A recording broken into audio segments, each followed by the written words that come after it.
masuk corona adalah alam jua. Kita manusia pasti bisa melewatinya. Rasulullah beliau bersabda, likulli da'in dawaun, artinya setiap penyakit pasti ada obatnya. Maka jangan panik, teruslah berdoa, mudahan Allah Ta'ala mengangkat virus corona.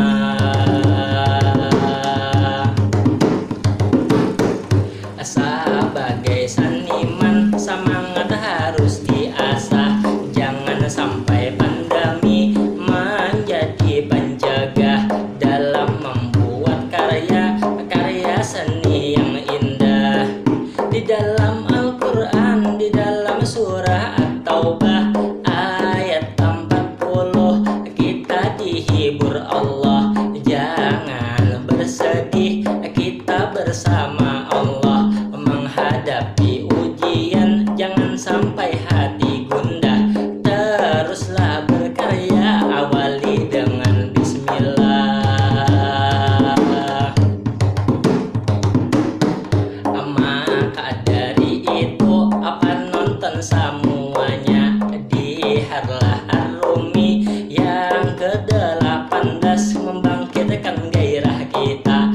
Oleh Sanggar Ar-Rumi diadakan lomba seni madihin, seni tutur kata. Berarti Sanggar Ar-Rumi sangat perhatian lawan budaya kita.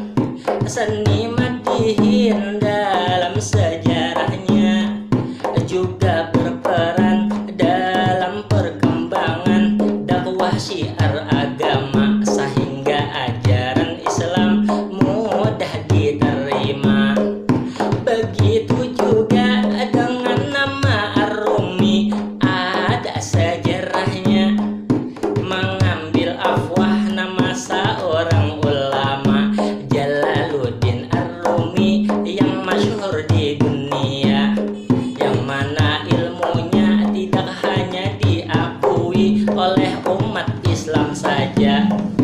Buku-bukunya dan juga karyanya juga diakui. Yang berbeda agama, seorang ulama sufi dan ahli syair juga, pencetus tari sufi yang dalam maknanya. Maka sangatlah pantas jika Sanggar Ar-Rumi menjadi sanggar terbaik di benua kita, karena tidak hanya mendidik kesenian belaka, tetapi juga mendidik cinta Allah Ta'ala.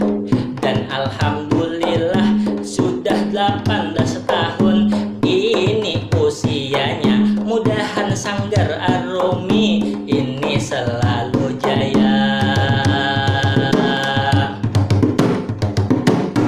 Manjarang banyu gasan manguhumi, bungkusnya dipundut lawan tali dijarat. Happy birthday to you, gasan Sanggar Ar-Rumi, mudahan selalu